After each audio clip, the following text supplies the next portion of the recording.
Assalamualaikum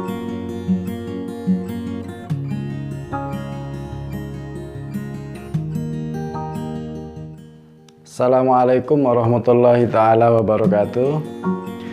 Apa kabar anak-anak?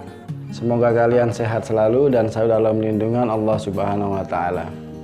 Baik, pada video pembelajaran kali ini Bapak akan membahas tentang konsep mekanisme debit dan kredit. Seperti kita ketahui bersama bahwa dalam setiap kegiatan akuntansi akan selalu terjadi banyak transaksi-transaksi keuangan, yang mana transaksi-transaksi tersebut kemudian nanti akan dicatat, kemudian disusun sehingga membentuk sebuah laporan keuangan. Setiap transaksi keuangan itu, setiap terjadi transaksi keuangan, misalkan membeli barang, membayar utang, dan transaksi-transaksi yang lain, tentunya akan memunculkan tiga hal, paling tidak tiga hal yang harus diperhatikan setiap kali terjadi transaksi keuangan. Yang pertama, apa akun yang akan muncul ketika transaksi keuangan itu terjadi. Jadi setiap transaksi keuangan terjadi, maka kita harus melihat apa nama akun yang akan muncul. Kemudian yang kedua, di mana akun-akun yang muncul tadi kita catat, apakah di sebelah debit ataukah di sebelah kredit. Kemudian yang ketiga, berapa jumlah atau nominal akun itu yang seharusnya kita catat. Ketiga hal tersebut harus betul-betul kita perhatikan. Artinya apa akun yang akan muncul, kemudian di mana kita catat, kemudian berapa jumlah nominalnya. Anak-anak, tetapi yang sering menjadi permasalahan adalah seringkali kita bingung menempatkan akun-akun itu di posisi yang sesuai dengan mekanisme debit dan kredit. Kita sering mengalami kesulitan di situ. Untuk mengatasi permasalahan itu, dalam ilmu akuntansi ada teori yang disebut dengan mekanisme debit dan kredit. Baik anak-anak, sebelum kita membahas lebih lanjut tentang mekanisme ini, mari kita perhatikan slide berikut ini. Halo Sobat Akuntansi, namaku Ita. Mari belajar mekanisme debit dan kredit bersamaku. Mekanisme debit dan kredit merupakan pengetahuan utama di akuntansi yang spesifik sekaligus unggulan.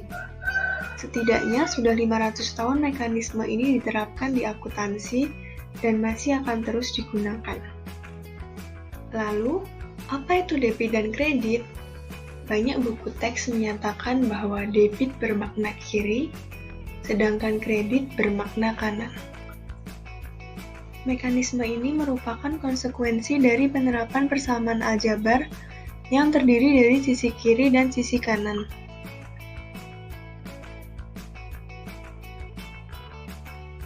Sayangnya, masih banyak yang mengira bahwa debit berarti bertambah dan kredit berarti berkurang.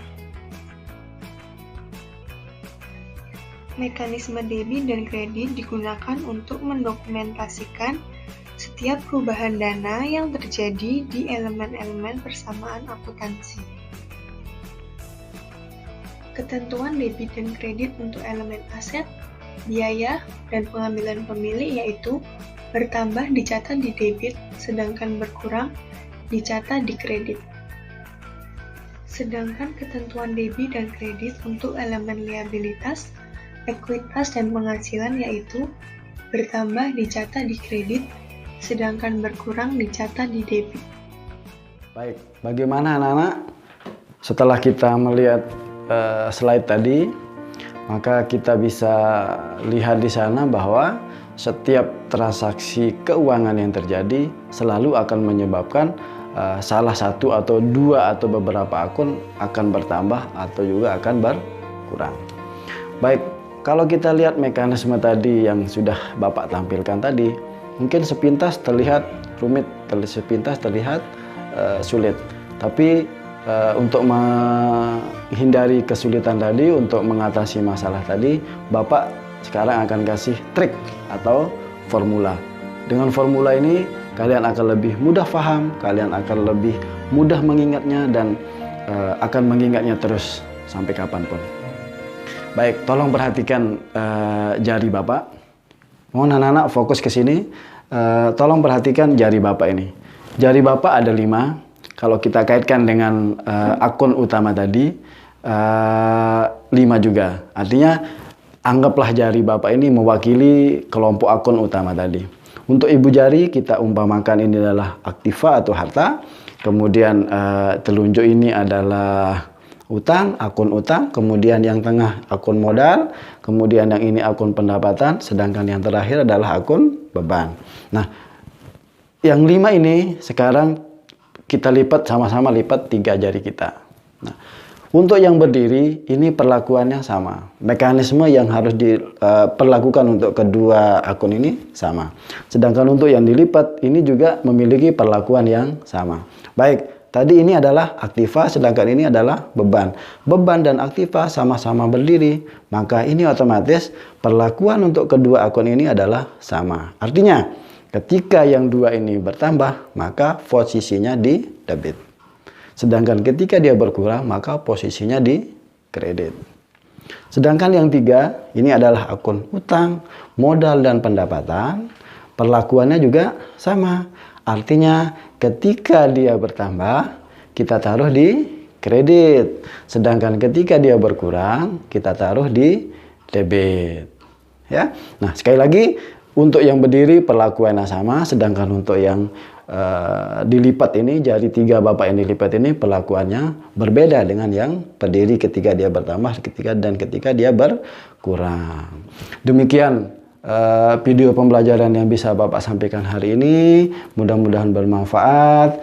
Kita akan sampai jumpa di video sesi selanjutnya. Terima kasih. Assalamualaikum warahmatullahi taala wabarakatuh.